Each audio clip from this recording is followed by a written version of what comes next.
सहजं कर्म कौन्तेय सदोषं पिन त्यजेत् सर्वारंभा हि दोषेण धूमेनाग्निरिवावृता। हे प्रिय आत्मन, आज मैं तुम्हें एक बहुत सरल लेकिन गहरा सत्य बताता हूँ। अपने स्वाभाविक कर्म को, उसमें दोष होने पर भी त्यागो मत। तुम अपने जीवन में अक्सर क्या करते हो? जैसे ही कोई काम कठिन लगता है, जैसे ही उसमें कमी दिखती है, तुम उसे छोड़ने का विचार करने लगते हो। यह मेरे बस का नहीं, यह सही नहीं है, मैं इसमें परफेक्ट नहीं हूं। और इसी सोच में तुम अपने ही मार्ग से भटक जाते हो। हे अर्जुन, इस संसार में कोई भी कर्म पूर्ण नहीं होता।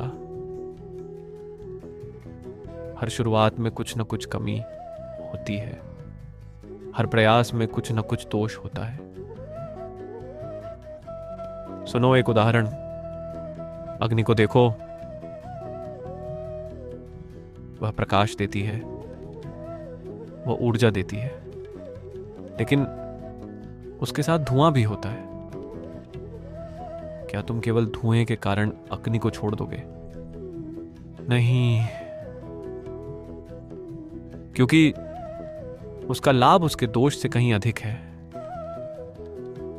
हे प्रिय, वैसे ही तुम्हारा कर्म भी है। उसमें कुछ कमियां वो होंगी, कुछ गलतियां वो होंगी, लेकिन इसका मतलब यह नहीं कि तुम उसे छोड़ दो। तुम पूर्णता के पीछे भागते हो। सब कुछ परफेक्ट हो तभी शुरू करूंगा, लेकिन सुनो, पूर्णता कर्म से आती है, कर्म पूर्णता से नहीं।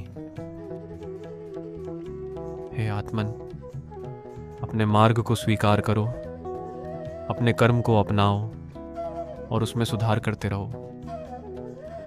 धीरे धीरे वही अपूर्णता पूर्णता में बदल जाएगी।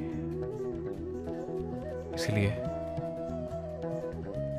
कमी देखकर रुकना मत, दोष देखकर छोड़ना मत, संघर्ष देखकर भागना मत,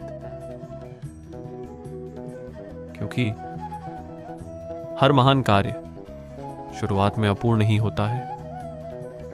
अब आगे बढ़ो और अपने कर्म को जारी रखो।